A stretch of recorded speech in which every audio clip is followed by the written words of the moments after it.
Okay, so hello everybody. We want to thank everybody for taking time to come out and enjoying this conversation with us today. It's a conversation that, of course, that I'm sure we all agree is definitely necessary. And this is just going to be like part one of a three-part series. What I want to do, I want to start off by, first I want to introduce myself. My name is Michael Gayant. I am co-chair for the Sharing Hope program for NAMI Solano County. This is a new program. This is our inaugural launch of the program. So you'll definitely be hearing more from us.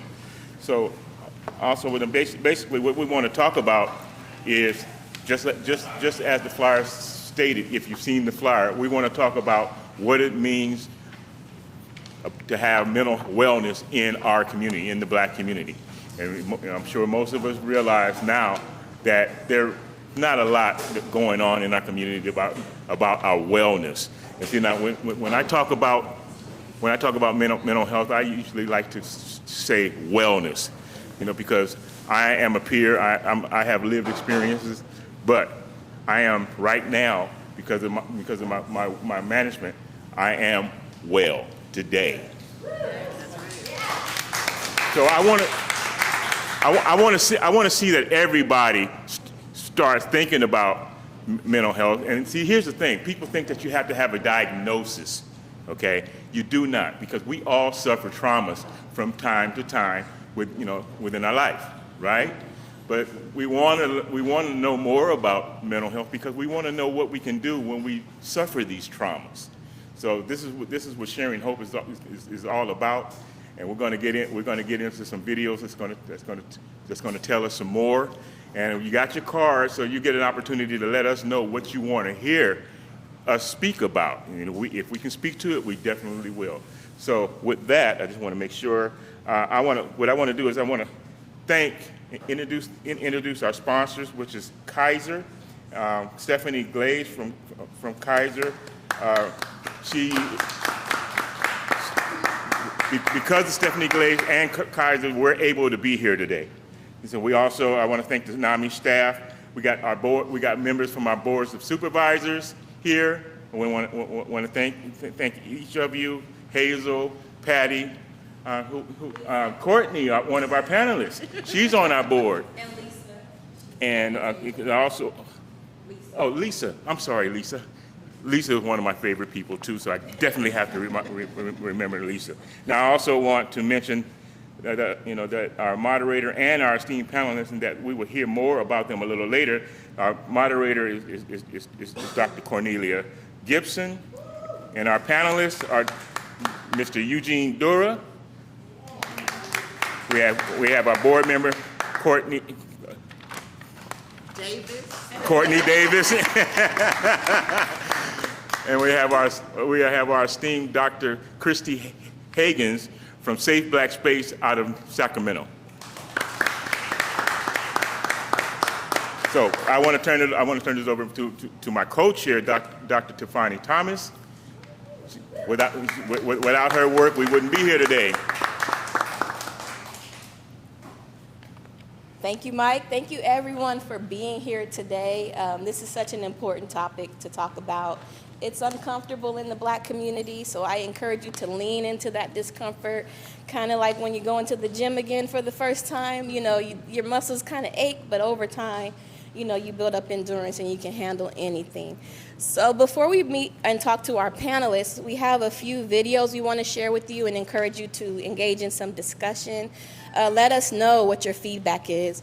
These are videos produced by LeBron James's company. It's called Recipe for Change, and so it's about addressing topics in the Black community as they share a meal, which we do. That's part of our culture. So I will play some videos, hopefully, and we will talk about those.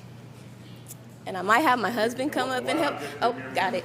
We also want to recognize Macy's. Oh, yeah. Dr. Stephanie Jones.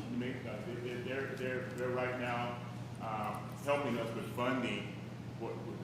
They have a setup in Macy's that when people pay, a portion of their purchases go to NAMI. So yes, go do some shopping after this and round it up for NAMI, and you'll be helping all the NAMI affiliates get grant funding. So we're going to watch this video. It's about 7-8 minutes, and then we'll have a chat. This is about Black women's mental health, and there is a trigger warning. It does mention suicide, so just giving you a heads up. So, ladies, what has your experience been when it comes to mental health support? Mine has been positive. I started therapy about 4 years ago, and I'm sad that I didn't start earlier. I think therapy has definitely helped with my mental space. That used to be a stigma in sports, honestly. Speak about it. If you had mental health issues, they're like, oh, you're not mentally tough. You're not cut for the job. Wow. The thing when you think about mental health, it's like a whole shift. You see people now opting out of things for their mental health. Shout out to Naomi Osaka. Shout out to Naomi Osaka. Shout out to Caleb McBride with WNBA. People actually speaking about it out loud. I think for so long we're taught to suck it up, and with that mentality, we oftentimes put our true emotions and feelings aside. And those moments when the world kind of stops and you're left alone by yourself, and it's like, am I happy? Am I making myself happy? Are the things around me making me happy? Is what I'm so like. I'm 23 years old, and I'm just now learning that. I know I'm very young, I'm a baby, but I know, but I'm like, it's okay to put myself first, because at the end of the day, what's left alone is you and God. In the fourth quarter of last year, I be journaling, I'm meditating, I'm trying to figure out like what my balance is. I realized that we all need the 3 B's. It's balance, breaks, and boundaries. Balance, not only do we work hard, but we need that love, that girl time, that support, breaks. I always tell like the young entrepreneurs, tea no sleep? No, that's not cute. No, please get your rest, drink your water, replenish yourself. And then boundaries. Set your boundaries. Whether if it's showing up, doing a favor, because know that I love you, I respect you, but I can't do it. Because if I'm drained, I won't be able to serve you. And I love serving people. This is what I think is so dope about y'all's generation. Y'all talk. Yeah, y'all making everybody else talk too. Yeah. But how y'all find a way to talk is really dope, because it just burns down everything else. You know what I mean? Like, it cuts through, it's extremely relatable. Like, I would give anything to be able to have that kind of freedom, where you don't have to be politically correct. Like, y'all can just say shit that needs to be said. It's so dope. It was such a relief to be able to have someone who understands exactly how to guide me through that experience, how to make sense of things that don't make sense, because we have to recalibrate everything so that we're okay.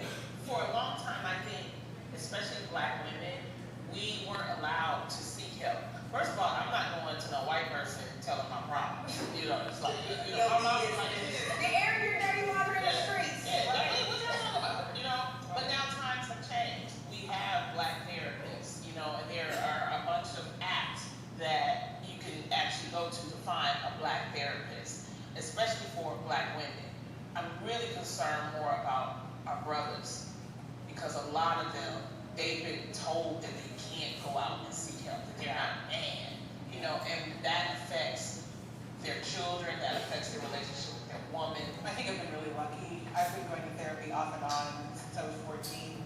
You know, I had a traumatic childhood, the way lots of people do, and therapy was one of the things that helped me survive, that and reading and writing. And I go to therapy twice a week now, and I love it. I mean, I'm just like, that is a check I love writing every month. I'm like, yeah, you charge a ton, but I think just write you this little check.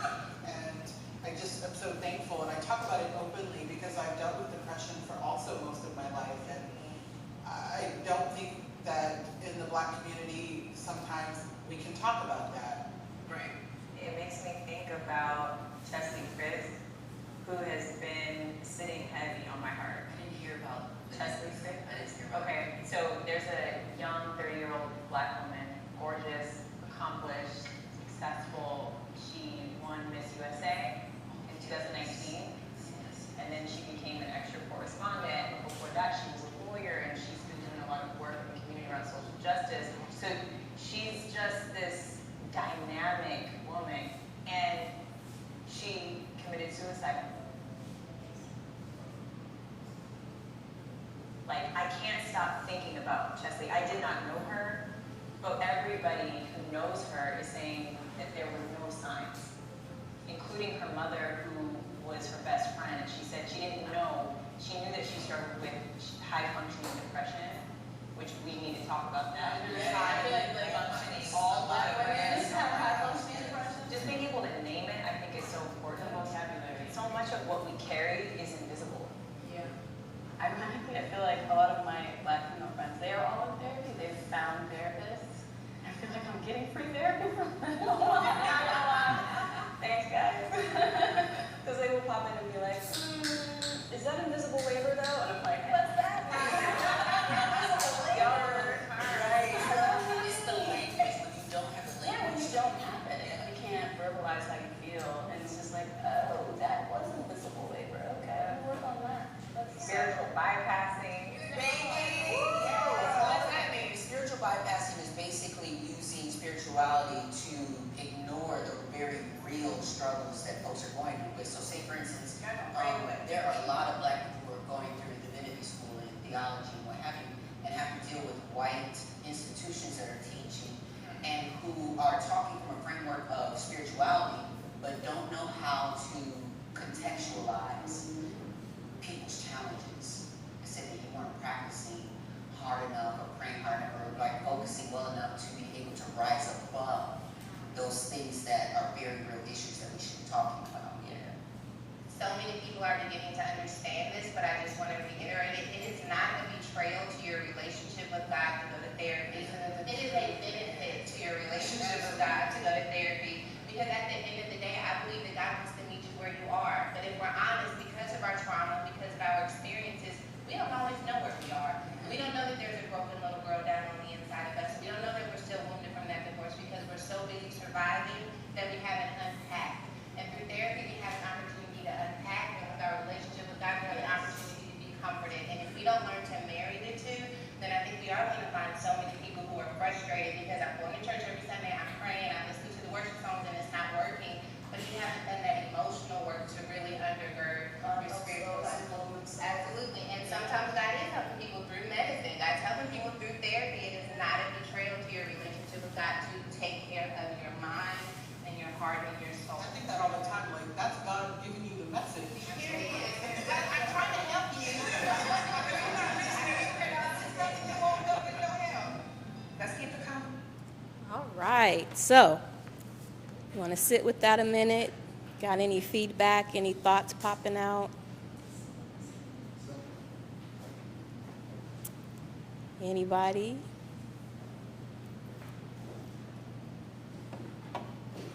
Oh, Dr. Gibson? I just like the way They normalized it. Yes, made it normal, not trying to say that if you seek help, it's okay. Mhm. So I just like the way they normalized it for us. Right, normalizing it in the Black community.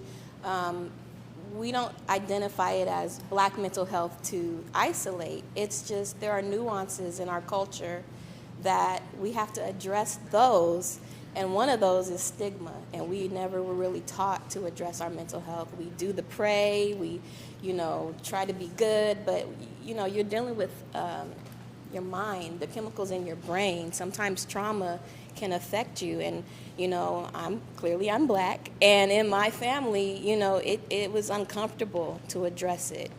You just had the auntie that, oh, she's not right in the head, just leave her alone, let her sit in her room and don't mess with her. But we never really addressed why auntie wasn't right. So thank you. We're normalizing the conversation. Yes. I have to agree with that lady when she said she's more worried about the men.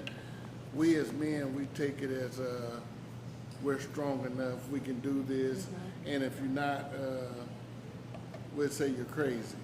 We just say, oh, he crazy for a minute and stuff, and we don't take the knowledge of trying to learn about mental health and things like that. And so I'm glad I see more men out here to help and support me. Yes, and we are going to get into a clip for men, but you're right. We get labeled with these things like crazy, That's not for black people. We're not crazy. You're just going through it right now. You're just having a tough time. But we are dealing with real things, real issues. So it's important that we do normalize it and understand we're not crazy. We are just meeting what other people have met. Any other feedback on the video? Yes. I would probably say regardless of how well anyone is doing or may seem they're doing, it's still important for that person to talk to or to talk to someone. When they mentioned the person that committed suicide, they said that at first it seemed like she was doing really, really well and like she had everything figured out, but on the inside she didn't, or it seemed that she didn't. So it's always important to talk to somebody, I would probably say. Yes, the importance of reaching out and the appearance of things being fine. You know, you deal with so much, especially being black in America, being a woman, a wife, a mother, a lot of stuff, you know, falls on your shoulders and you really don't have room to complain. It's time to get that dinner cooked. It's time to get those kids to school. The husband needs his shirts ironed, and this is stereotypical stuff, right? But we do learn, and I think it was Dr. Rita Walker, her book, The Unapologetic Guide to Black Mental Health, she talks about how our resilience as black people has been our strength and our weakness, because it's taught us to kind of push through and never be vulnerable and never reach out. So thank you for that. Any other things? Oh, yes, thank you. I just thought it was really good that they had all different ages and people from all different walks of life. Yes. Mental health, mental wellness is for everybody. I mean, we do kind of neglect our elders sometimes. We do kind of neglect our children. We feel like, you're so young, you don't have anything to be worried about. But especially post-COVID, these kids were put in isolation for years, and that has affected. We have experienced collective trauma from watching the news and the hopelessness, at least that I felt. I was pregnant in 2020, and I didn't know if we were going to be in Armageddon or what was going to happen. So, yes, thank you. It spans ages, races. We need to talk about this. We really do. Anything else? Oh. I just want to address the faith issue, and because it's really, really important to me. When I went into rehab, one of the things I was told immediately is you should find something bigger than yourself to believe in, because you need that internal help as well. So it was easy for me. Jesus Christ saved me, and I know when I look back on my history, I'm dual diagnosed and I've had some issues. But when I look back, I know that God was with me, because I haven't experienced the DUIs, evictions, losing my job. I never experienced any of that. So somebody was with me, and He's with me today. And I also want to say real quick that the churches are coming around and starting their own ministries within their communities. So we know now that collectively, faith is going to be a big part of our mental wellness. And that's very important. And although we're here to talk about black mental health, we need everybody.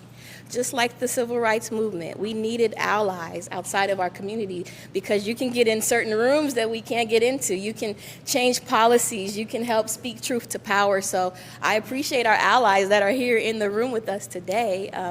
Hopefully this conversation will continue in our community, and will continue to make, strides for our black brothers and sisters. Is there any other? I just wanted to mention having culturally appropriate providers and how important that is. So kind of like you, sir, I am in recovery also, and just having someone with that shared experience or the cultural experience, right? It's so important for you to be able to trust that person. Absolutely. I've seen this in my own work. Someone comes across as aggressive, and now they have an anger issue, but you don't understand that aggression comes from fear or trauma, and they don't know how to express it. So thank you. That we need culturally appropriate care. All providers. We can't just depend on black people. Everybody has to be culturally competent and respond to people's traumas, and if you don't know, ask, and if you don't want to ask, sit in rooms like this and just listen and learn. Anyone else before we move to the men's clip? I just wanted to say something about what you were saying about labels. Labels like aggressive, labels even like CRAZY. It's a word that I try to take out of my vocabulary. Just because I think Dave Chappelle said it best when he talked about some of the things that were happening in the world at the time that this idea about crazy was coming up and labeling people as that.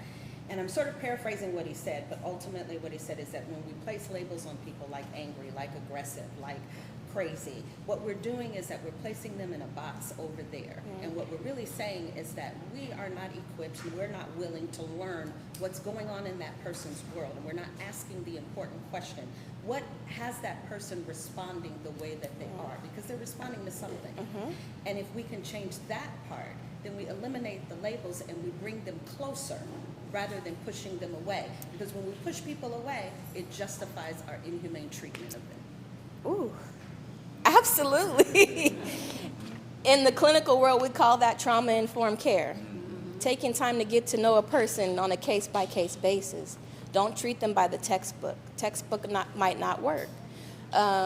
Someone might have a trauma with just you pulling out a clipboard. Maybe they were in foster care and the clipboard came before they got shipped to another house and they experienced traumas. So, you know, we have to have that in every area, mental health especially. So, yes, you make a great point. Yes, yes. Yes, Dr. Hagens. Yeah, I know we're coming up next, but I wanted to respond to the idea of the aggression or the anger.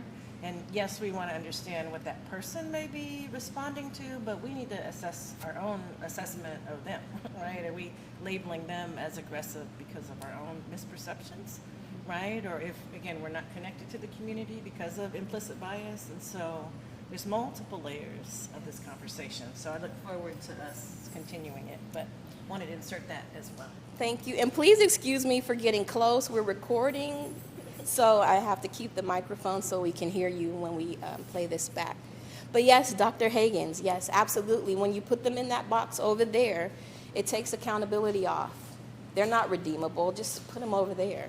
So we're trying to shift that narrative.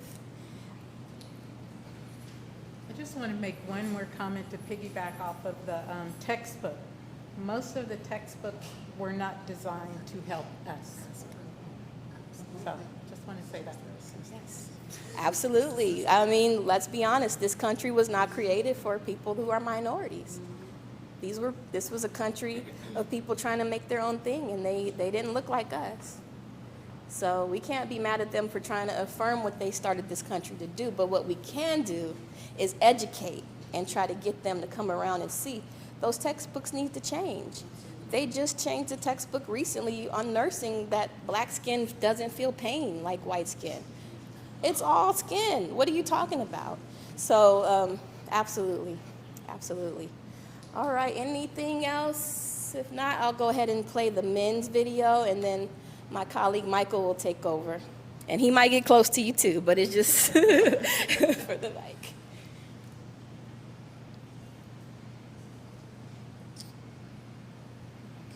It's heartbreaking. I would love for young black kids in the next generation just to be free, right? Where they don't have to wake up with all this weight on their shoulder. Like it should die. It should be over now. And I have a black son, so I'm hopeful for that. All right, James, what's the next one? Oh man, this is a good one. Why is prioritizing mental health for black men becoming more important? There's something here, man, to look at how our mental health has taken a hit over these past few years. Suicide is up right now, man, like 8% when it comes to black men. And it's the third leading cause of death, ages 14 to like 26 among black men, black males. And as someone who has survived two suicide attempts, I tell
back in the day, you were crazy. That's all mental health was. It was blaming you. Crazy. And we didn't go to seek help. We never went to counseling because we were afraid to tell somebody our personal business. So we had to self-medicate, either by trying to resolve this problem ourselves, or we self-medicate through substances, or through acting out in different other areas and things of that nature as well. Without therapy, it's almost like you're fighting in a boxing fight, but there's no break between rounds.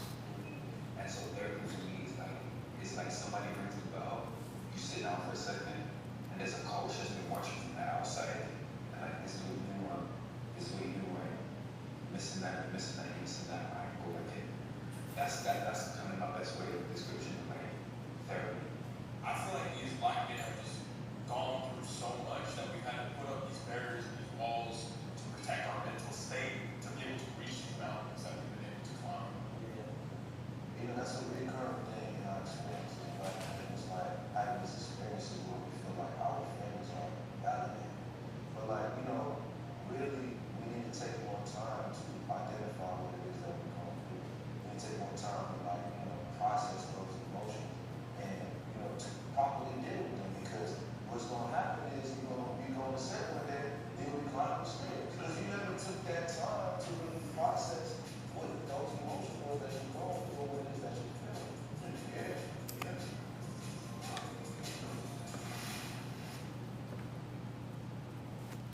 Okay, what do we think about the content in that video? Well, I tell you what, I'll go on my own experience again. When I got a diagnosis, I'm 57 years old.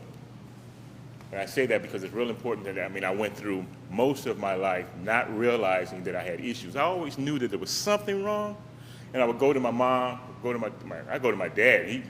He wouldn't say a word, really, and my mom, she played it off. The two things that she said to me was, don't go around telling anybody about this. We don't need anybody to know. Or there's nothing wrong with you, you're just crazy. Now, of course, she said it in a humorous way, and we, as kids, we used to laugh. But when I got my diagnosis, I learned so much. Like I was on substances, and I didn't realize. I never heard the word self-medicate. I learned that. Okay, so I learned that when I was 15, I started drinking because I wanted to be a life of a party. I was a wallflower. I always been introverted, still am. But I don't need substances now to come out and say what I got to say, do what I got to do. So when I found out I had a diagnosis, I had an aha moment. Now I knew what was going on, because they were telling me, you got PTSD. Not only did I have it from the military, but childhood. I suffered from ACEs, adverse childhood experiences. I had some definite scary experiences in my life, and and I still feel them even today. But now, because of where I was, because of the maturity I had when I found out, I knew that I needed to get help. The help was there. The VA helped me. I got, they're the ones who put me in rehab when Kaiser would not. I used to beg for it. When that happened, I went into a 90-day program, graduated in '60, and I haven't looked back. That's 10 years ago. So just like they were saying, we have to look into ourselves and understand what we're going through. I can go to any therapist and they'll tell me, but I can't just accept what they say alone. Because one of the things I believe is, okay, yes, all about mental health from books and your experiences. However, we're just meeting. How can you tell me what's going on with me? All right. So that started my thinking that I have to advocate for myself, and I have to let them know what's going on. And when they say they're suffering from this, they told me I was bipolar. They told me I had bipolar too. And I facilitate support groups, and I hear people talking about their experiences with bipolar disorder, and I never experienced any of them. So I got a new evaluation after I got a culturally competent therapist finally, and he put me through a 3-hour battery of tests that I didn't get when I got diagnosed. I don't suffer from bipolar disorder, and I never thought I did, but that's what they told me. So you can't always accept what they say. And the thing about it is, I fought to get a culturally competent team because it's important that I know that they know what I'm talking about. And for me, it doesn't mean that they have to be black. I had a Pakistani psychiatrist who understood me. We had great conversations. And the only reason I don't have him today is because he moved to another area. But I got a good one in this place, So, are they? Yes, ma'am. While seeing the video, it occurred to me that black men in America tends to suffer more discrimination than other folks. Yet there's the irony that black men are generally the last one to seek help.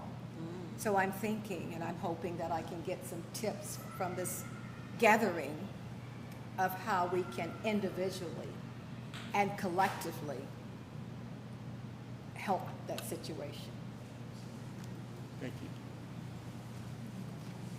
Sort of similar to what you were saying, one of the things that I just wanted to acknowledge is I always appreciate spaces like this because one of the things that kind of perpetuates in the community is that we don't talk about mental health as a black community, and that's just simply not true. We do. We communicate about mental health all the time, whether it's explicitly through using labels or implicitly where we just kind of like, kind of do a beatbox like, oh, that's not valid. And I think what's really important and what's great about what you all are doing today is you're expanding the conversation, using platforms where people are talking about mental health from a place of education, the most important part of education, which is what you were speaking to, which is self-expertise, being expert of self, but expanding on those areas, those topics, expanding on the resources, the opportunities to have in-depth conversations, because there really is a risk for talking about this when there's not a safe space and there's not knowledge behind it. Yes, ma'am. Thank you. Thank you. Anyone else? Oh, the first guy, the football player who was talking about suicide, he said something about living in the paradox of pain. That's something that's generational. Us as men, we're told to suck it up, be strong, don't tell anybody your business, don't cry. And I find myself being conscious not to tell that to my son, because I do not want, I have two of them, I don't want them to suffer those same generational curses that so many of us have suffered. The guy talked about suicide. I had suffered from suicidal ideations from living in that paradox of pain. Just wanted it to be over. So just making sure that us as men don't push that on our son for the next generation, so we can break that cycle. Thank you, sir. So, what this gentleman just said about not teaching his kid that, but that's how we are in our neighborhoods, that's how we are in the ghetto, and that's how we think. So how do we get it to our men to not teach our kids that? Because, I've been probably thinking the same way for 54 years, and it's probably taken this year for me to sit down in one of these classes and stuff like this, and my peers are not here, because they think in the same way I was thinking for all of these years. So in our neighborhood, how do we come up and think like this father here and not teach our kids that? Because I know I've taught my kids the same thing. I think that's a really, really good question, and I'll piggyback off of this gentleman. About 20 years or so ago, I had a really, really good friend, male, who was diagnosed with paranoid schizophrenia. Being in the field, I knew that was a true and accurate diagnosis.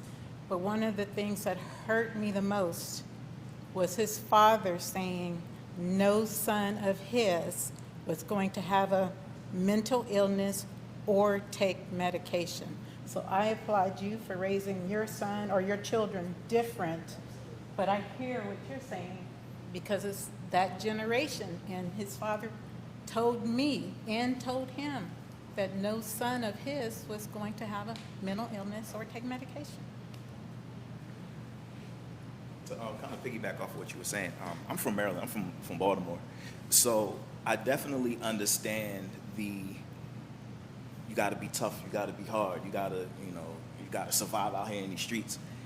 But at the same time, you have to teach awareness and how to identify those feelings of when you're scared. A lot of people out here in the streets are just scared, and they don't know how to deal with that fear. So what I want to teach my sons is how to deal with that fear in a positive manner. But at the same time, still keep your head on a swivel. we still out here, we still outside. So it's just what do you want to teach your sons how to live in society, be a benefit to society, but still be able to survive out here in these streets. So it's a weird situation, you know what I'm saying? Us as black men, we have to still provide. We still have to, make sure that we're making a positive impact, but we still have to survive as well. You know what? I love that thought because myself, I see because of my experiences and in my journey, I can, I'm definitely not a mental health, professional, but just, based on my own experiences, I identify sometimes, like with my sons and my grandchildren, and I see what they're going through. I have an idea what they're going through, but I decided that I'm not ever going to walk up to them and say, hey, I think you're bipolar because I was told I was.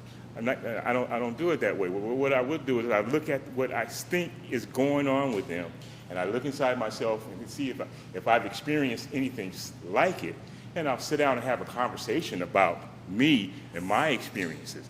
And most times they'll connect with what I'm saying, and then we can start having slowly, more talks about what's going on until they're ready to open up. And so we can do that with anyone. Brother, you can do that with your friends on the street, This is what I learned today, man, and this was cool, like that. They'll come around. Now, this is the way I think that our talks will get started today and go on tomorrow. I have an experience. A year ago, my oldest son died of alcohol and drug addiction. He was found dead in the Starbucks on Highway 5.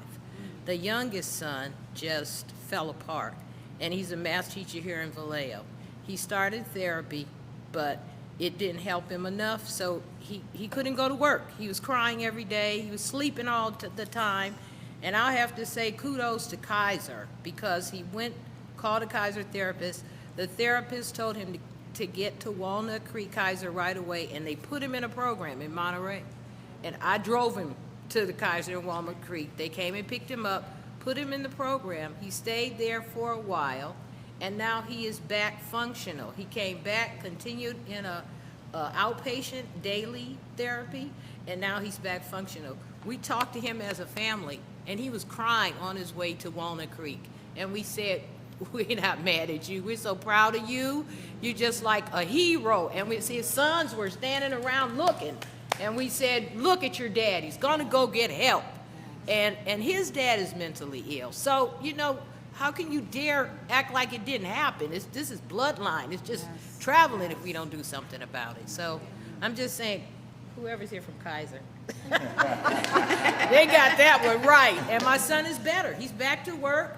He knows what's going on. He says he's learned some things. He's got some steps he takes. He knows how to feel what's going on wrong with him and work at it. He has a constant therapist every Friday, and he's been trying to get me to get therapy too. All right. That's awesome. That's awesome. Okay. I just want to just say the intentionality of having these discussions is vital. We hear the cries from our young people through their music. And for so long, clinicians and communities have ignored these cries. They talk about often losing a family member, a friend, to violence in their community. This is not normal. I often tell my child, who is out of all three, is a people person. But I have to have those hard conversations with her about, if there's a group of 10 of you, all 10 of you are not going to make it out of here. And that includes you. And me as your mother, that's the hardest pill to swallow. And so when I hear young people, and I see young people struggle, and they don't know where to go, who to talk to, talk amongst yourselves. I instill in my child, hey, I'm giving you resources here, and I want you to reach out and branch and bring in your peers. This is one thing that NAMI does, is that peer support. Because they're that initial contact. And once they do that, then they start creating these communities. And then they start saying, hey, guess what? I got therapy. I got a therapist. Maybe you should tap into that too.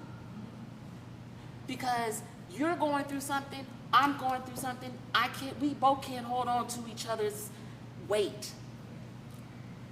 And I don't want to come in and with this biased lens. I have skills and I have resources, but here, use this. But I say it's time for us to have these intentional conversations, listening to our young men and women now that are out here crying to us.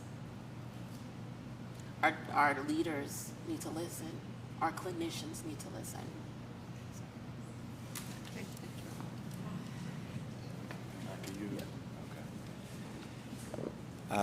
For one, I just want to appreciate everybody's comments and everything that has been shared, and for folks just being here, period. I echo the sentiments that these are conversations that are necessary, especially on this topic, because personally, in my own opinion, I believe it's a state of emergency when it comes to the affairs of Black people in this country. And then on the topic of Black men and watching that video, there are several different things that touch me. So I grew up in SoCal and Compton, and have had friends who have been active in thoughts of suicide, and working to try to assist them in those moments, and fortunately, able to save, my own best friend's life, and knowing the traumas and things that, he's navigated, that we've navigated even together. I know another thing that was touched on in terms of the acting out that was referenced is, Black men, and I could speak to, my experience growing up and navigating various different types of traumas, and how that would actually manifest through acting out. And I could look back on my younger self and I could see that now, right? It's there's no reason like I should have been getting like suspended from elementary school, right? Like, or, getting into so many fights, or my mom walking me to class in like 6th grade. I remember she was like, look, you at a new school, I need you to, we gon', and then, to end up in the office, like, not that long after that, and her having to call off of work, and there's nothing, if you don't learn nothing else today, a black mom, having to leave work to go take care of something for their kid, that's the worst thing that you could be done. They not, you don't want to hear those recorded conversations. So, but so, and so I can relate to, that aspect of acting out. I can relate to the realness of suicide impacting, our community. I can relate to the self-medicating, aspect too. Like, when you're talking about, gentleman there was talking about like, how can he share this with some of his age group and some of the men, he knows, and like, because what we know is not only just to like not talk about it, but to actually drink about it.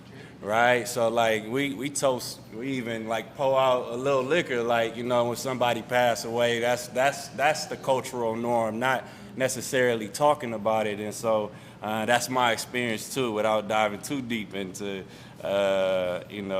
Hennessy and all of that.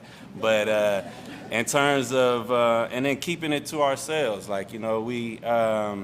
A lot of times, like we don't open up, we don't, share with anyone, and then when we do, it's coded, right? So we'll say, I'm tired, like, but tired can mean I'm depressed, I'm sad, I'm frustrated, I'm mad, I'm bothered, I'm irritated. It can mean a whole lot of other synonyms along that line, and so.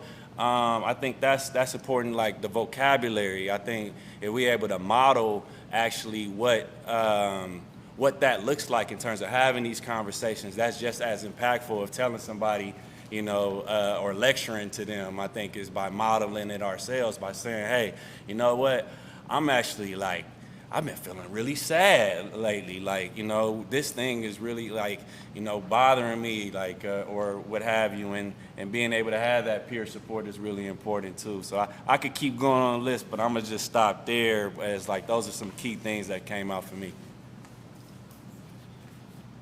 Isn't this good? This is really good. So I want to pivot, because don't you want to hear more from our panel? I am going to introduce our moderator. You've already heard some stuff from her, Dr. Cornelia Gibson. She has called Solano County her home for the past 45 years. She left a 23-year career in the communications industry in order to pursue her passion of counseling and motivating others. She has a bachelor's, a master's, and a doctorate in counseling psychology, and is a licensed marriage and family therapist. She has she's the founder and executive director of Agape Counseling Center and Network in Fairfield. And under her leadership, Agape is an approved mental health internship site for 15 colleges and universities. In December 2021, she was nominated and won an NAACP Presidential Medal of Freedom in Healthcare for her work in the mental health field. Her motto is, life brings us all stressors, but it doesn't have to bring us stress. In March 2023, she received the Herpreneur Network International Education Award. She was also appointed to the board president for Solano Advocates for Victims of Violence at its inception in 2016 to 2018. And in addition, she was nominated to represent the city of Fairfield on the Solano Commission for Women and Girls in 2018 to 2020.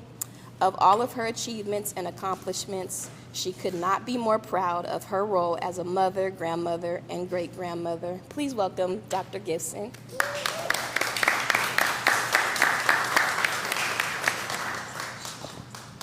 Just speak loud. Should we use that microphone as well?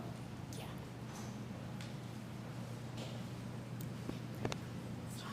That's okay.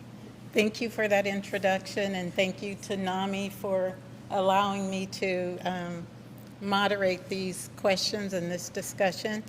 I will say right off the bat that this is out of my comfort zone but I'm honored to be here and be here among the other panelists. And so I'm going to start with the introductions for Mr. Eugene Dura. And I'm going to tell you in advance that I'm going to butcher your introduction. If I had 10 more times to try it, I might be able to get it without stumbling, but that's just something in me. And I'm totally cool with acknowledging my flaws. Some disabilities are invisible. So let me just make this introduction for Mr. Eugene Dura. He is responsible for leading Solano County behavioral health equity efforts, as well as supporting the county's MHSA community program planning and monitoring efforts, and participating on various committees, including California's Mental Health Oversight and Accountability Commission's Cultural Linguistic Competence Committee. Mr. Dura has taught as an adjunct social worker, developed and implemented programs designed for marginalized and at-risk youth, led marches advocating for social change, and served as an advisor for the historic Compton Pledge Guaranteed Income Initiative, which uses the namesake of the pledge, I Pledge Compton movement founded in 2007. He received his undergraduate degree in social work from Tuskegee University and a master's, and a master's in social work from the University of Southern California. His passion for the field of social work and social justice stems from his early experiences as a child growing up with many obstacles in Compton, California. He attributes his accomplishments to his mother, who taught him the value of advocacy, community service, and compassion for serving those in need. Welcome, and I have a perfect question for you as we move forward in this about advocacy. Thank you.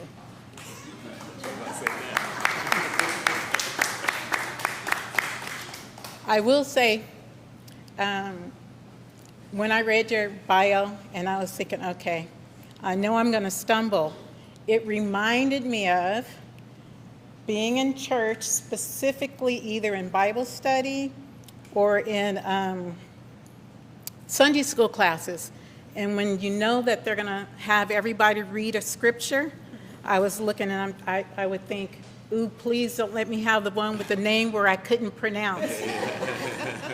But that's what I thought. So I think I got through it okay, but that's on me, not on you. So welcome. Next we have Courtney Davis. Courtney is a mother, sister, friend, community advocate, community researcher, and the vision behind Tabby Moms. Born and raised in San Francisco, Courtney graduated with her BA in criminal justice and from San Francisco State University and is currently in the counseling program,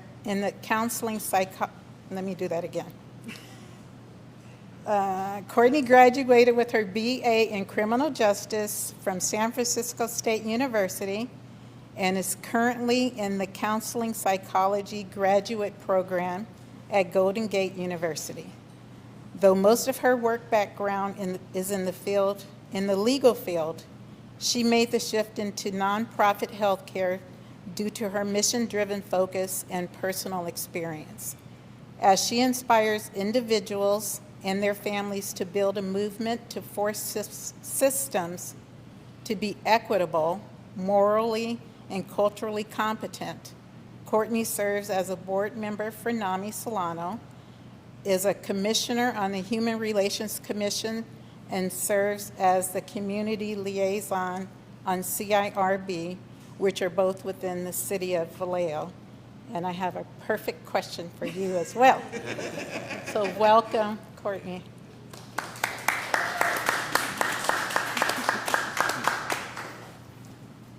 Dr. Christy Hagans is a community healer, African-centered psychologist, consultant and professor who takes a holistic approach to healing mind, body, spirit, and community.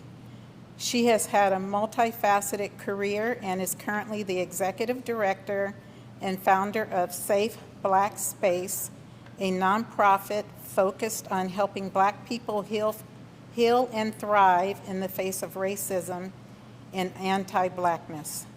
Dr. Higgins is a professor in the College of Psychology at California North State University, and she provides presentations, workshops, and trainings locally and nationally on issues related to mental health, the Black community, and healing from racial stress and trauma. She is also the president of the Greater Sacramento chapter of the Association of Black Psychologists and is on the board of directors for the California Black Health Network. And of course, I specifically have a question for you as well. So let's welcome Dr. Higgins.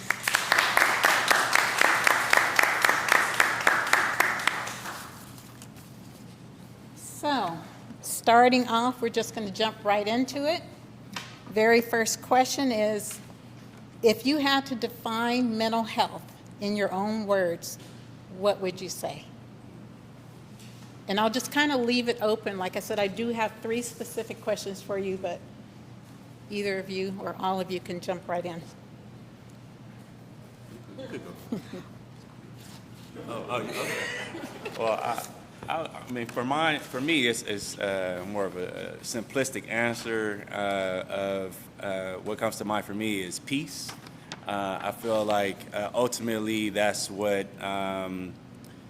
that's the end outcome of any therapeutic goal is to ultimately be at peace with yourself, whatever the issues that may have warrant you to actually go seek therapy in the first place, or but ultimately being at peace with your coping, the ways in which you go about handling and navigating, the different life stressors. But ultimately, when I think about mental wellness and mental health, that's ultimately at the place I'm striving to be at, and that's where I'm most at peace. And so for me, that's always been like, even like on the basketball court, like growing up playing basketball, like if the ball go through the hoop, like I feel like at peace.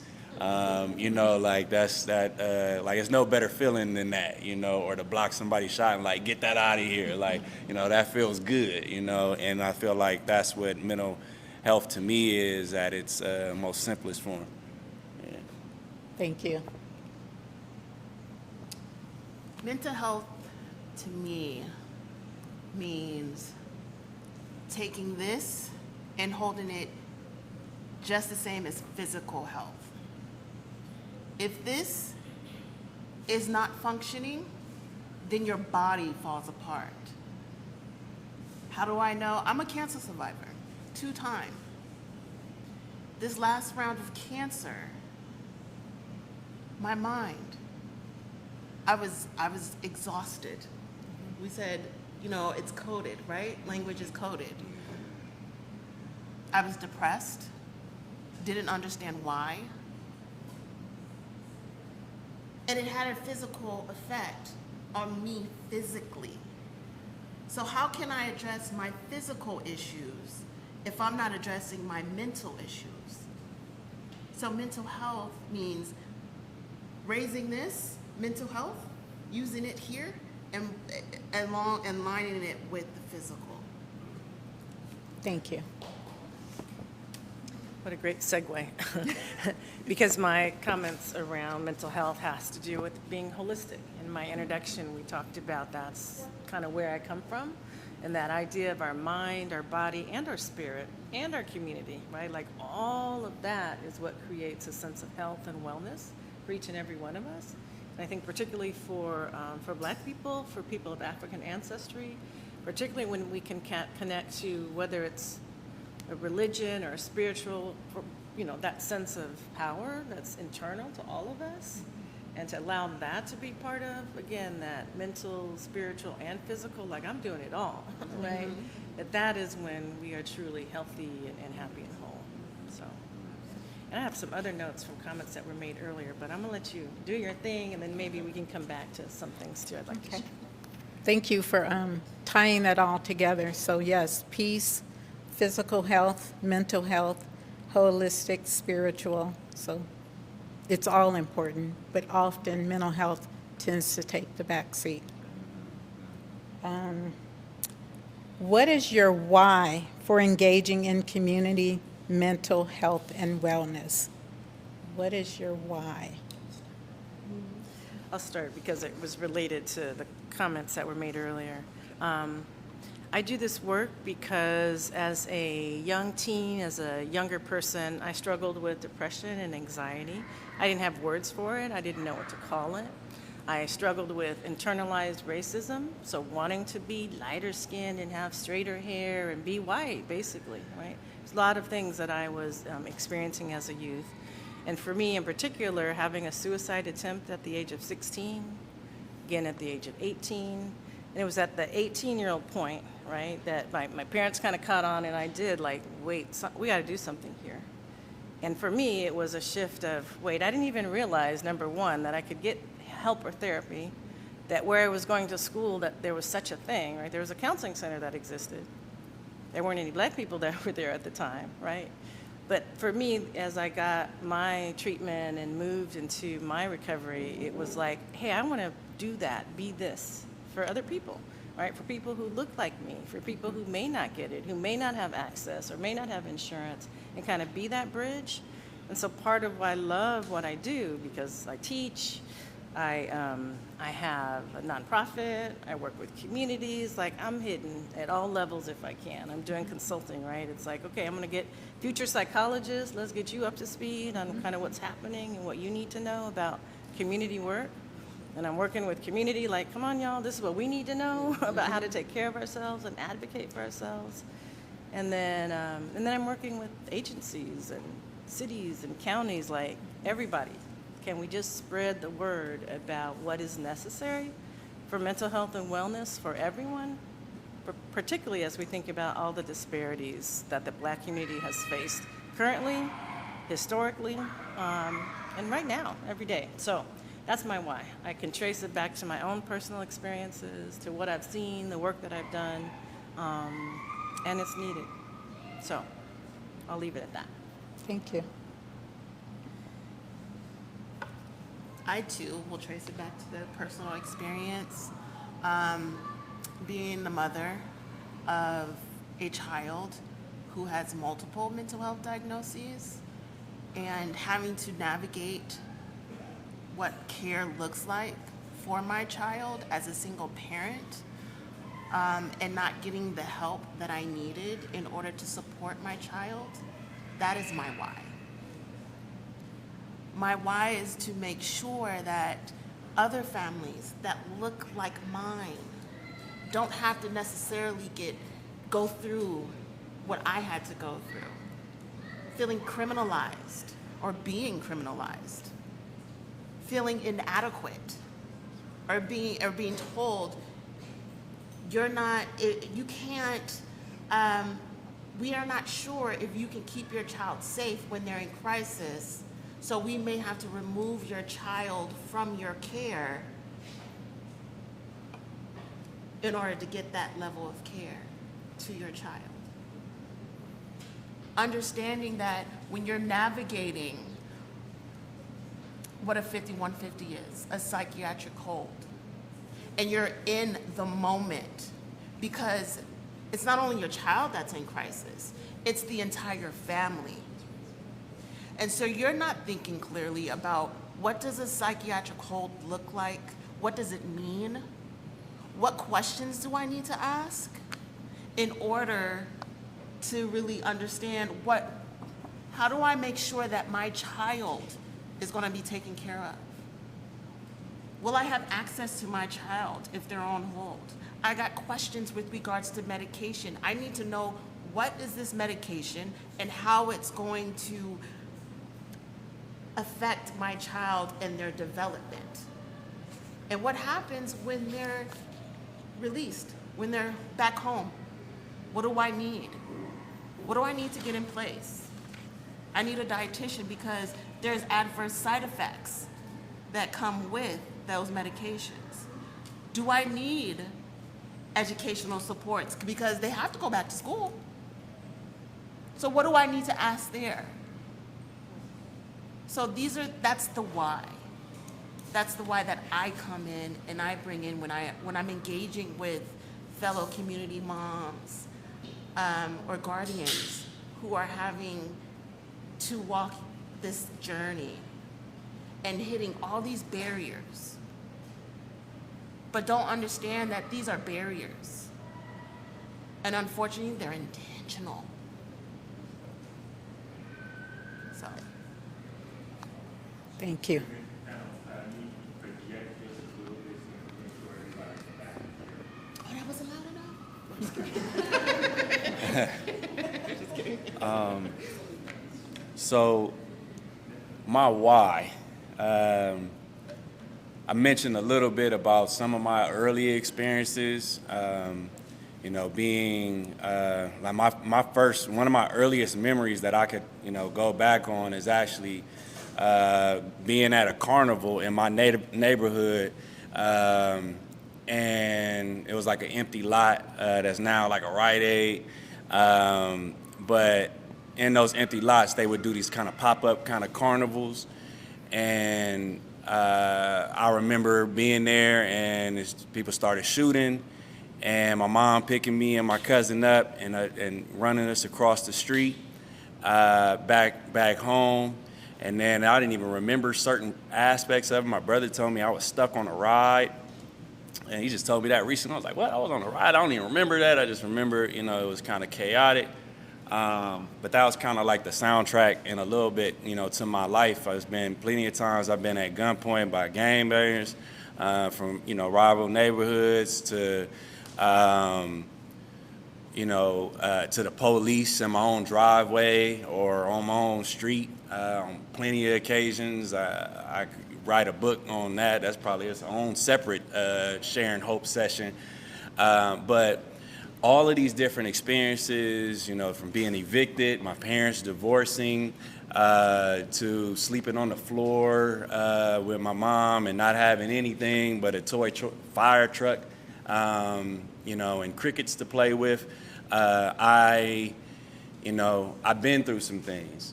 And those things propelled me to always ask the question as to why. Even as a young kid, like, why are these things happening in my neighborhood? Why are these things happening to me?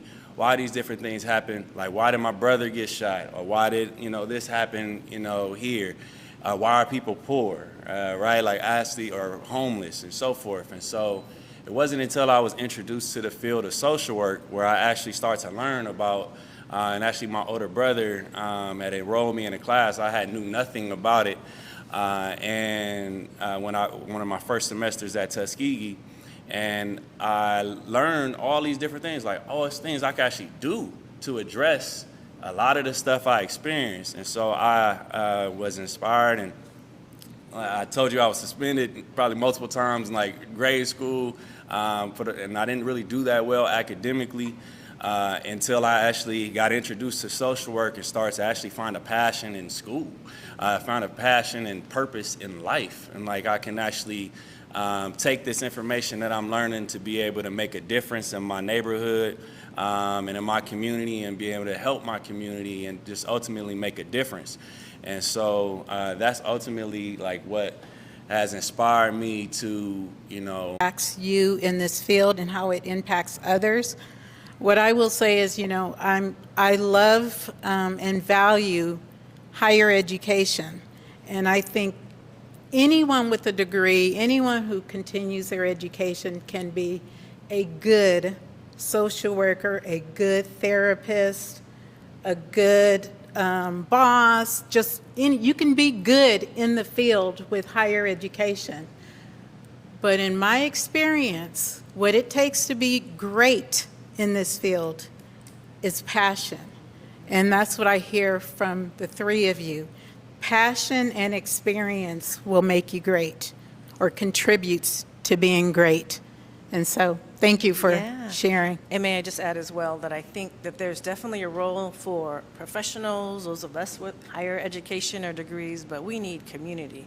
We need everybody, right, who's again on the ground to have this knowledge and to build communities and to help save us, right, and then make us be well. So I just wanted to make sure to slide that in too. Yes. And we need to build our workforce. We need so many more Black providers at whatever level you want to come in and serve. Let's get our people, right? Whether you're young or old, because we need us, right? That video was talking about, it's true. How many of us have said, I'm not going to go see a white provider, right? They may not get us. They can, but they may not. So just another plug, right? Thank you. I actually think that you guys have answered a couple of my other questions here. But as long as it gets out, as long as the message gets out, that's what's important. So thank you. Next question. What does mental health stigma look like in Black communities? Anybody want to talk about the stigma?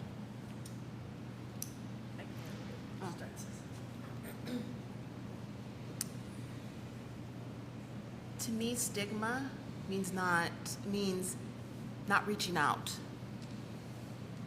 One of the many reasons why I joined or actually started volunteering with NAMI is that I wanted to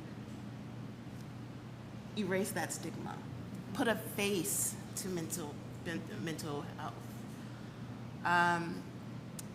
Like I said, as a caregiver with a child with multiple mental health diagnoses and navigating what crisis looks like in our house, I myself have to deal with anxiety and depression, PTSD as well. It's real. And when you start looking at Black men, women, and children, and the PTSD and the generational traumas that we're sitting with, and we are not able to really communicate or don't know where to start,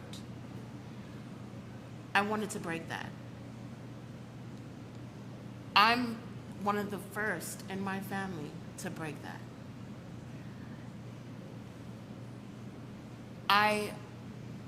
When I hear my mother or my aunt just explain to me, like, we had nowhere to go. We had no one to talk to. Growing up in the South, in the 40s and 50s, their experience in a small town in rural Texas, well, let my mom tell you, that's the city. It's definitely different from my experience as a child in San Francisco, where it's multicultural. But the stigma and being able to break down those barriers, being, hey, it's okay. I deal with this. But this is not me. My diagnosis doesn't supersede or overshadow who I am as an individual. So I think that's what stigma means to me.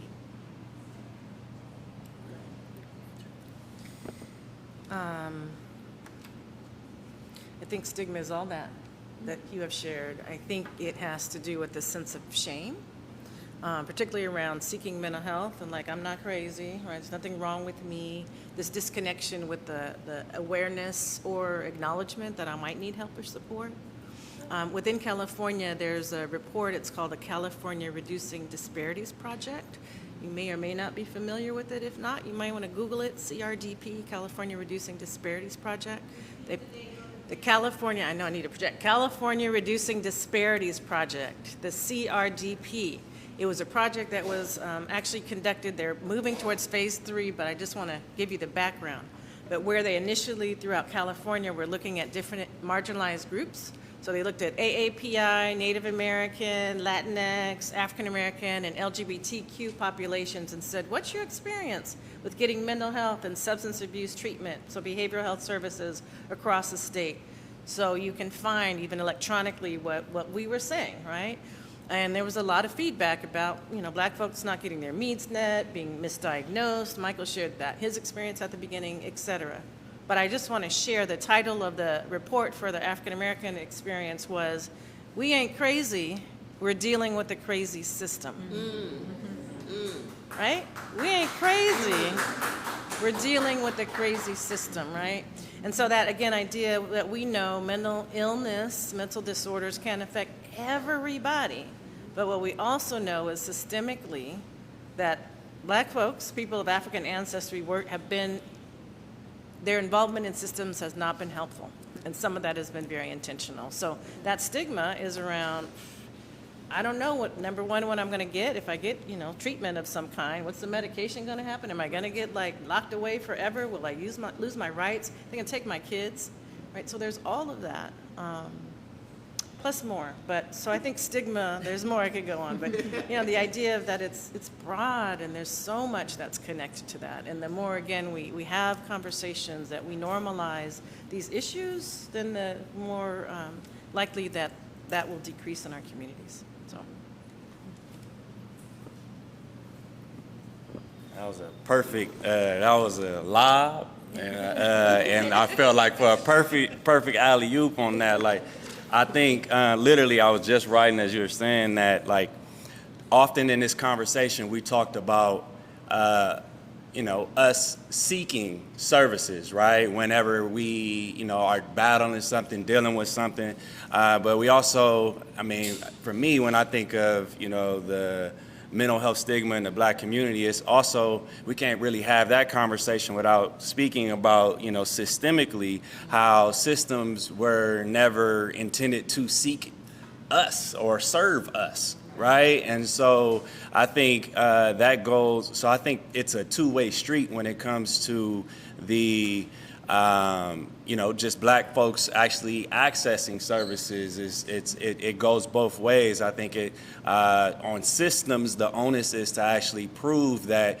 your system actually can be supportive of our needs, right, and meeting our needs, which I think is also the same conversation about building trust, and to be able to actually dispels the myths or the mistrust that we've experienced for, since we've been, many of us have been brought here, in shackles and chains on slave ships, right? We were first being diagnosed with things like drapetomania just from, what is natural to run away from oppression, right? So for those that don't know, drapetomania was a diagnosis actually given to Black slaves that intended to run away, right? And we are labeled as crazy, literally, because we are running away from a plantation. How crazy is that, right? So I think that is the origins actually of where I think Black people, have had this type of relationship with mental health systems, right? And so, along with probably a whole host of other stuff that we probably, I'm sure we could get Dr. Hagens to give us some lectures on too, But I think those are things that I think about because I don't think they're mutually exclusive. Thank you all for that. I think I have just 4 questions, one each for you all. And so I'm going to start with Courtney, being that you talked about advocacy, just seeing if you maybe can add a little bit more. And so the question that I have here is, what are your thoughts about self-advocacy? And maybe tie that in with Tabby Moms, if I'm not mistaken. Tabby Moms has to do with advocacy? Yeah, of course. Advocacy is key. It's vital to really understand how do you support your family or your family member or yourself when you're trying to access these systems of care. We know resources don't necessarily come down to us. They're not walked over to us. So we're having to dig through. We're having to be in crisis and be pounding our heads against walls in order to be like, hey, what's available? And then when you go through and you say, okay, I access that. Okay, I got that arm going. Then it's like, okay, ooh, this is popping off over here. So how do I, what do I need to do in order to get this together? It's vocabulary. I mentioned, after, when you're having to navigate what a psychiatric hold is, people don't understand that. Most folks don't understand what that means. So breaking that language down. When you're looking into what does educational support look like for my child? What's a 504? What's an IEP? What comes with all those? How do I even navigate in requesting that my child gets those supports so that they can learn, because you're supposed to. Our kids are supposed to get this free, appropriate education, or what they call FAPE. So breaking down and really identifying the vocabulary so that it's attainable and digestible. Because people will throw out all this jargon, these long words, what's in the DSM-5. You'd be like, what is that? What's the tricho? Yes. The hair pulling. I still can't say it. But it's like, what is that? I know there's, for as long as I had an uncle who used to pick at his skin. Didn't know anything about it. Couldn't put a name to it. But it's just breaking down that. And so that's some of the areas that Tabby Moms focuses on. We want to get those tools and resources to community members in order to better advocate for their child as well as themselves. So we want to bring in these resources so that, say, hey, if they have a food insecurity, let's get these resources over to this family. How do we connect them to that resource? Because it's time and money for county to come and staff their team to go to intentionally and get those resources to the community or the community member. So we would sit over here and get that resource over to the individual and their family so that now they're stabilized. They have food consistently. Now let's look at others. And two, I mentioned, and I say this over, and I'm sure some of y'all have heard me just, where county resources are, where you have to go to navigate these resources. They're not to some folks, in an ideal location. They could be across the street from a courthouse, and let's say you're justice involved. Are you gonna go and get that resource? You may be apprehensive because you know why? You have law enforcement that's right outside. They may not be physically there, but their cars are, and that's enough deterrent for that individual to not seek emergency medical, food, or even shelter. So these are some of the advocacy, is making sure that we work to get them those resources in order to help sustain for a better outcome for the entire family. Thank you. And so, Eugene, I have a very similar question and want to know, through your work possibly with Solano County, can you tell us more about self-advocacy and navigation through the system here in Solano County? Yeah, so self-advocacy and navigating systems, I think Courtney, kind of mentioned, like the challenges with that, right? Sometimes systems can be very complicated, and in doing this work, I've been I served in a role as a clinician and been working in this field for nearly 10 years now.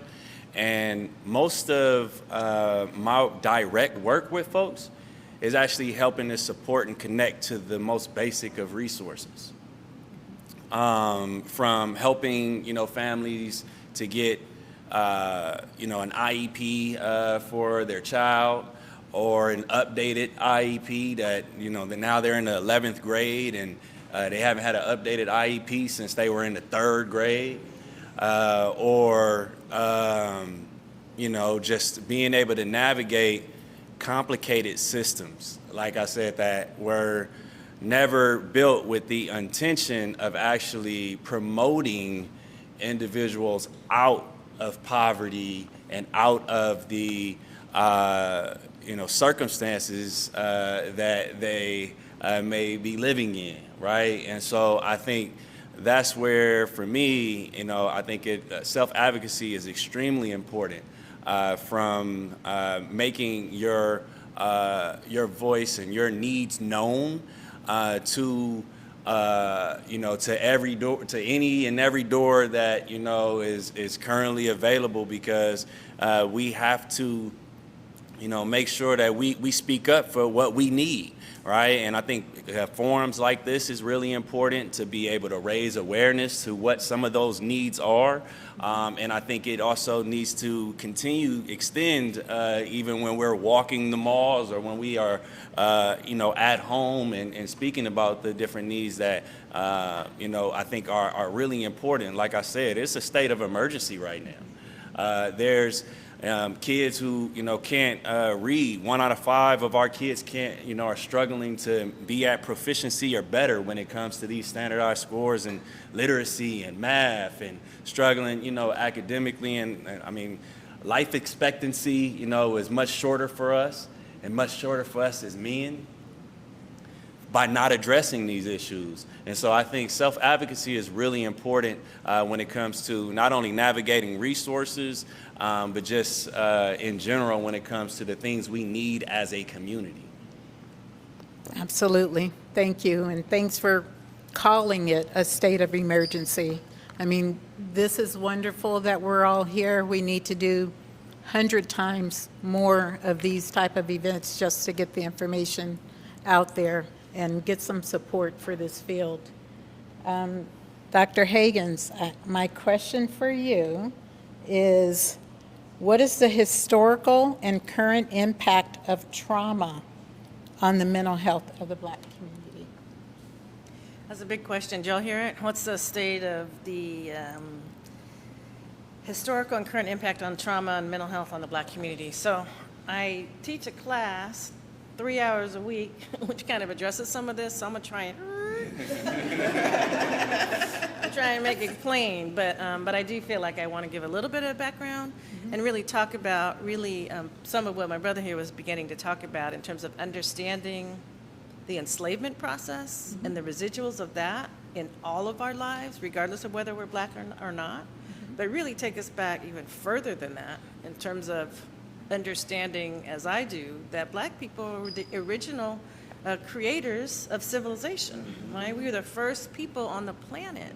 And so when we can connect with that understanding of our greatness, and that what we understood at that time, because I've been to Kemet, I've been to Egypt a couple times, I've seen the temples, I've seen the hieroglyphs, and what they were communicating was that we are spirit beings showing up in these manifest forms, that it's really this connection of spirit and body and all of that. And so in reality, Mike, so I'm getting to your question. I know we have to wrap it up, so I'll try to be brief.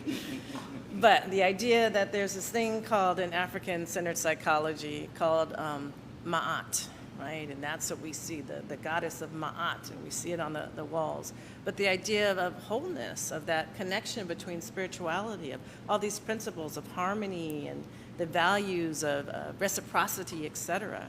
But during the enslavement process, where we were literally ripped from our homes from each other, from our land, from our culture, from everything that we knew, and we're told that what we were was inhumane, uncivilized, we had to be a different way, look a different way, and that what we needed to do was white and, speak, very differently. And so where I see us being now, and so some of the impacts of that enslavement and the current issues around anti-Blackness makes us live in a place that can be very divided, internally and with each other. Because we can internalize all those messages, then we take it on and we think it's true about me or my sister or my brother, and we start hurting and killing and hurting, abusing each other. But then we also see it from the system. So, long story made short, what I really think we're moving towards and what my organization is about is Sankofa, right? And you may be familiar with that term, but it's this idea of like, well, how do we reach back, right, as Black people to what we know is true about us, that true history and value, and integrate that into where we are now and moving into the future, like redefine how we see ourselves and how we want to be seen in the world. And so my one example that I give all the time is who in here has seen Wakanda, not Wakanda, but Wakanda Forever, Black Panther, right? Come on. Yeah. To me, it gives that visual for those of you, right, who are like, what is Sankofa? It gives to me a visual of, oh yeah, it's like Black people who are pulling stuff from the past, but all in the future, and like mixing all that up and being proud of who they are. And so the way that the enslavement and history has impacted us is it's hurt us. There's been ways that we have begun to self-medicate and have addictions and various issues that are troubling us. But I also don't want to leave on the note without recognizing our incredible strength and resilience.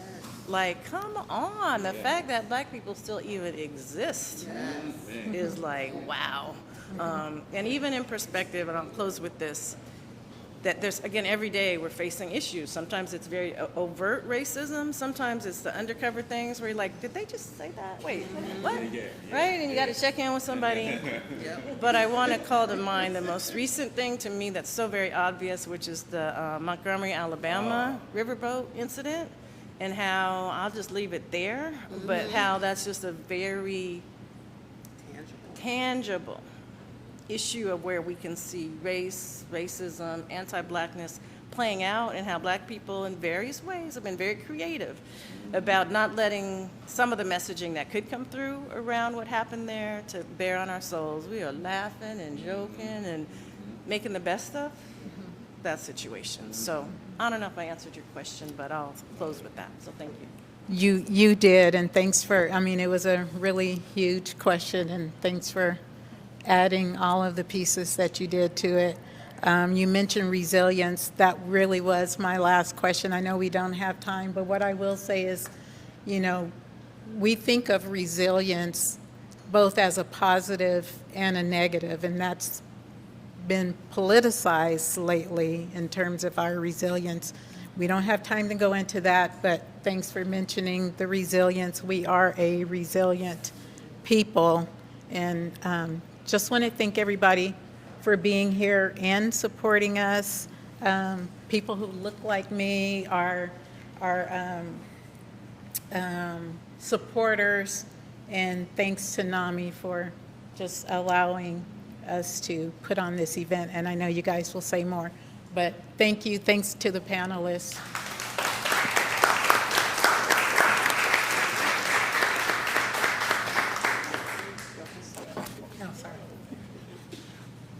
Can we give the panelists a hand again?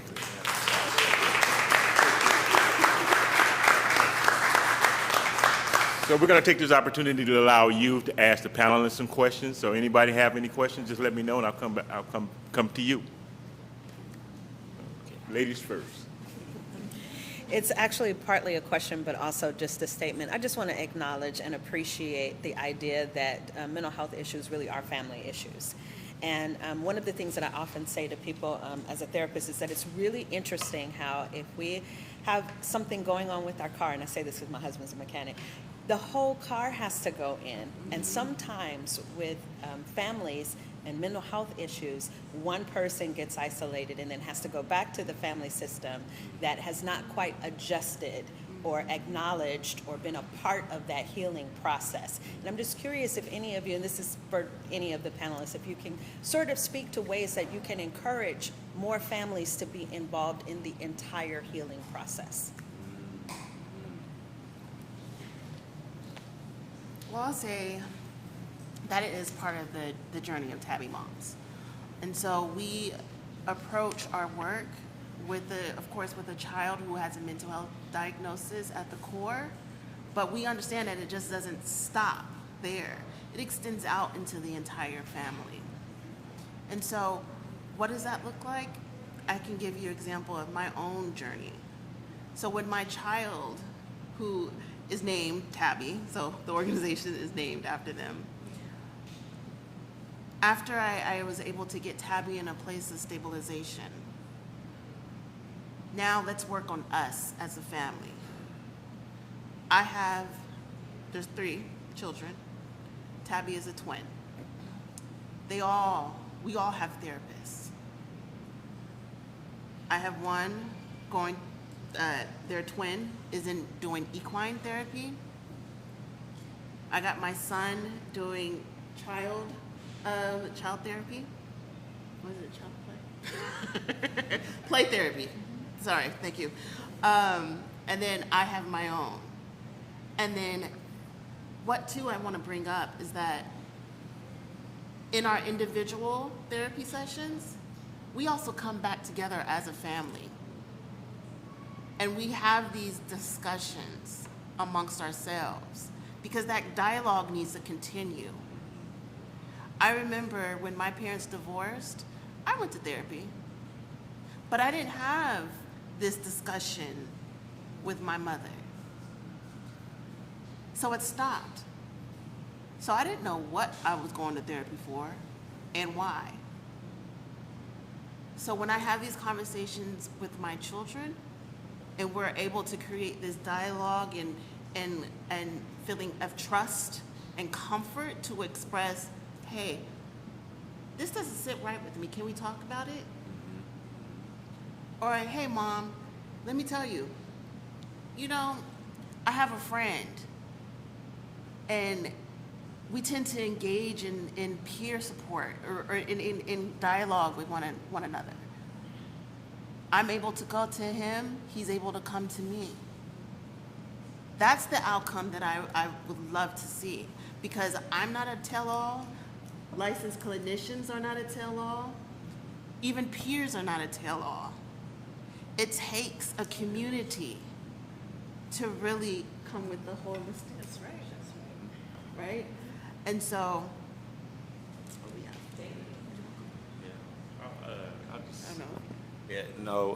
it takes a village for sure. It took a village for me. In my journey, for me to be here, I wouldn't be here without the whole neighborhood. And so I think the approach that I've taken in my clinical sessions where I've worked with families is really making it present, especially if you're dealing with a child's behavior and when it comes to parental positive or negative reinforcement, when it comes to trying to change, modify behavior.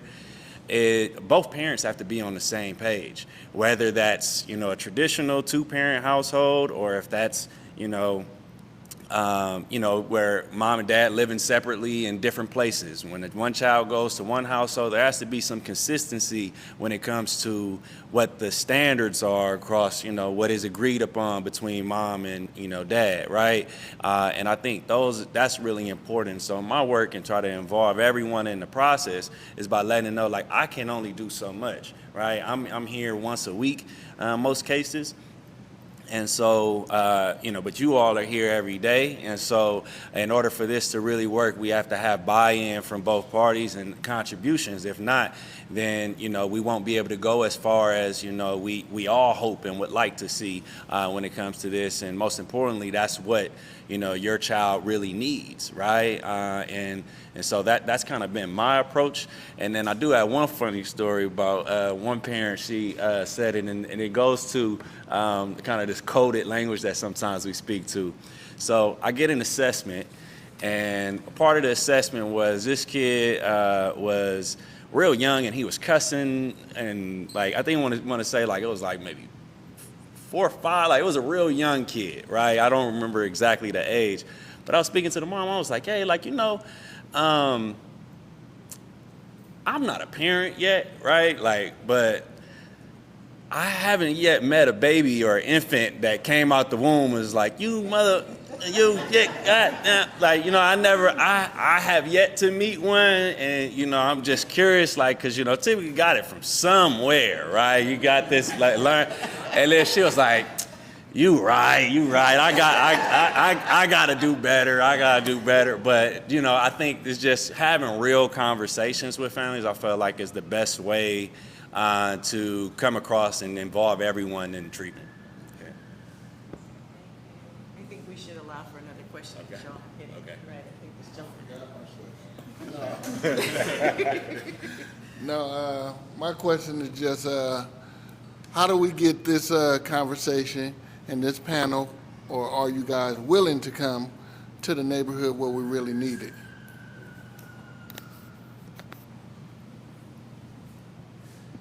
I'll just say that I have such a passion, and this truly is out of my comfort zone. But because it is my passion, I do what I can, when I can, wherever I can. Same here. My role here, I serve in the role half-time. I'm advocating for more of my time on the books in terms of my work with Solano County Behavioral Health. But I serve as an ethnic services coordinator. Every county has someone like this appointed or hired to a position like this that is responsible for leading or partnering with community, I should say, to address different disparities, happening in our system of care and our community at large. And so for me, when I hear what you just said, the idea is already flowing of like, okay, what could we do to kind of meet you where, you feel like there's a need, as a community member. And so for me, I would like to get your information. We could be able to maybe, have a dialogue. I can invite you to our diversity and equity committee that we have bi-monthly, open to all community members, and you can express some of the ideas you have about ways we can actually go about that and what's needed. So that's kind of my invitation really to continue this conversation in ways we could do that. And I'll just add on to that I am the clinical director and founder of Agape Counseling Center and Network here in Fairfield, and this is what we do. We enjoy going out in the community. We have one of our clinicians here who does a lot of amazing presentations for us. So we're here for you. I'm here because Courtney mattered. And Courtney knows that I do a lot in my community. I put on events for my community, and I do it because I have that passion that you guys have. And I do have a facility that we can hold meetings and stuff. I think we talked about it. And I'm willing to put my facility out there. I'm in Vallejo. I'm in the Country Club Crest, and we need it there badly, Yeah, So. and I can't say real quick, I'm sorry. We have a mini grant process that actually allows for us to be able to provide funding to support community grassroots efforts around, any ways that go about reducing stigma and increasing access to care. So we could definitely wrap. I could send you the application, and we could definitely get started on something like that. Yeah. And I'd like to say real quick that NAMI will support you as well. So you can have a conversation with me. You can have a conversation with our executive director. Let's talk about it, because we want to be partners. NAMI has always been in the community, but we need to get in the Black community more, and this forum will be.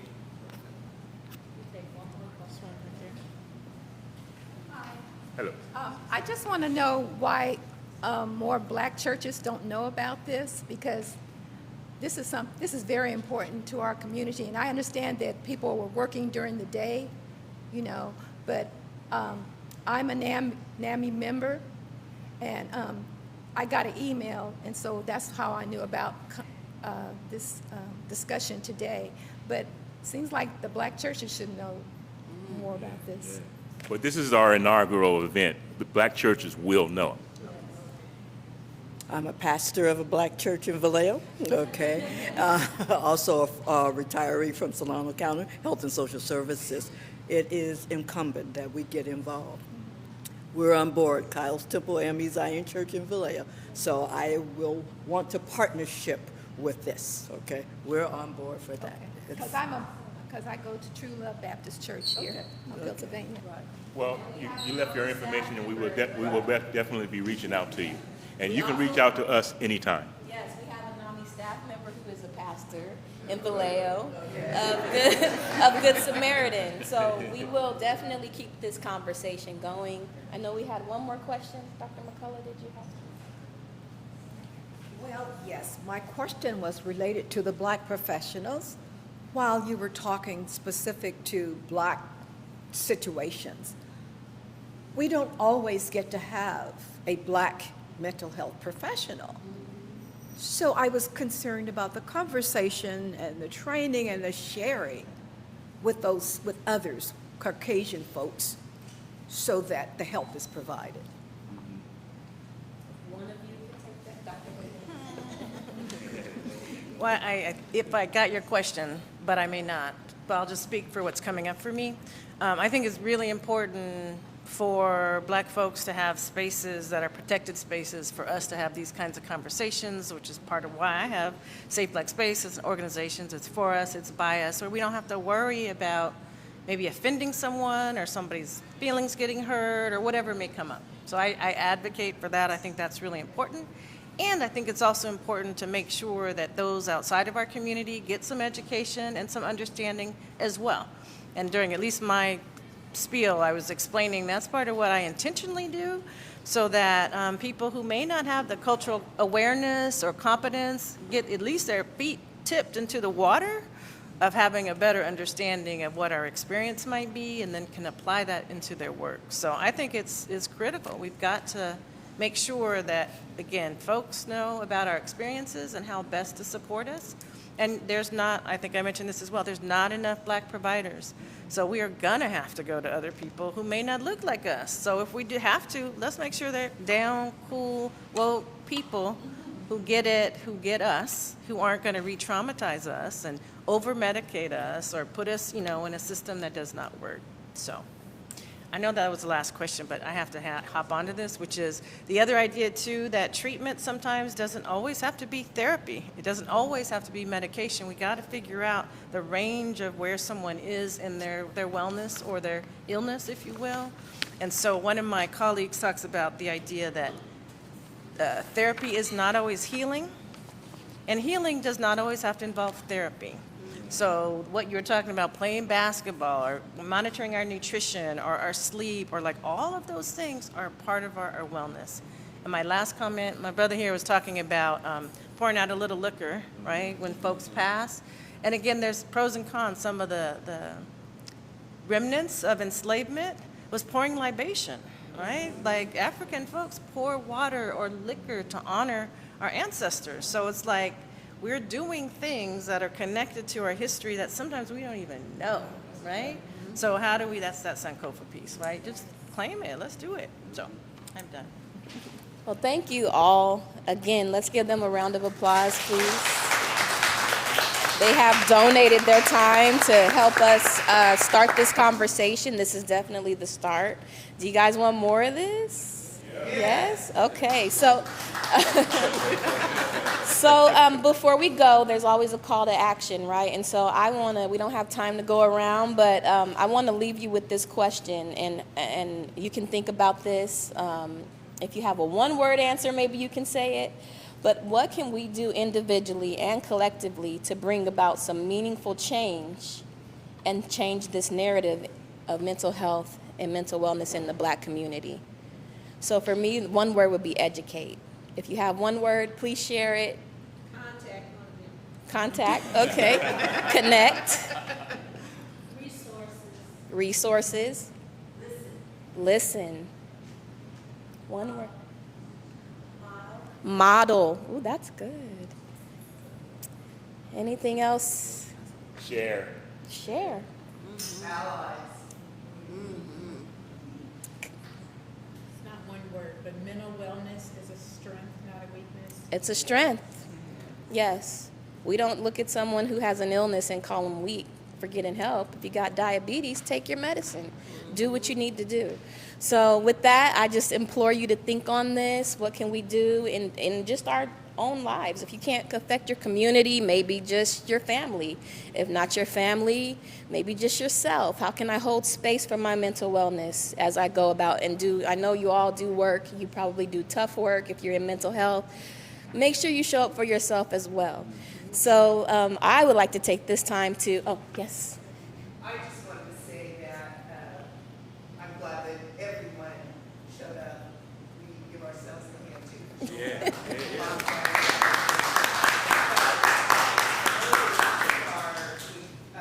We wrote down our email addresses, so I was wondering, is there going to be a survey? Are we going to get further names of people? What are next steps? Yes, you read my notes, but that's coming up a little later. So right now I do want to acknowledge NAMI Solano County and invite our executive director up, and if any of our board members want to come up, they help make this possible by securing the funding from Kaiser. So come on up, Deb, if you would like. Hazel, if you're willing to come. No? Okay. Thank you all for being here. I really am delighted to be able to say thank you to Dr. Tafani Thomas and to Michael for taking on this task of really creating this environment of communication, and for all the panelists and the moderator for your time and your commitment to the community. And I really am delighted that we have the crowd here. There's still plenty of pizza. I had no idea how large these pizzas would be. But please take some time and let us know how we can help. We have a lot of programs that NAMI has developed over the years, family to family and peer to peer connection groups and family support groups that we continue to build on for the BIPOC community and for the justice involved and so on. We really are growing as an organization over the last 3 years. I've only been there for about a month and a half. And I'm coming to know the people that I'm working with, and I'm so impressed with so many of the passionate hearts that we have in our community that really want to make a difference. So thank you for being here, and thank you for all of your questions and your dialogue.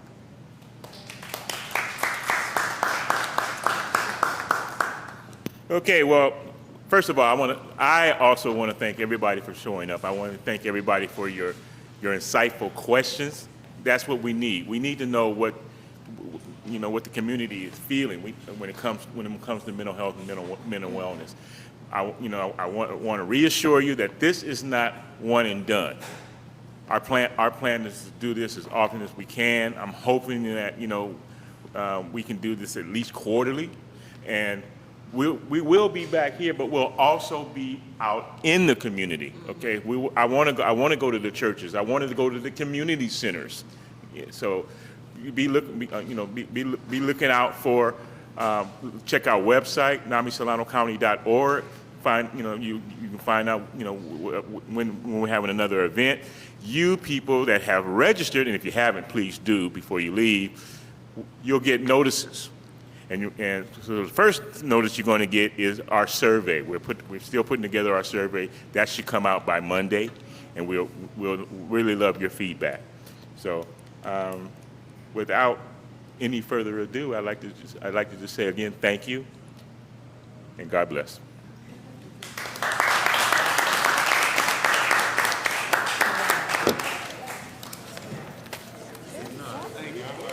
Hello.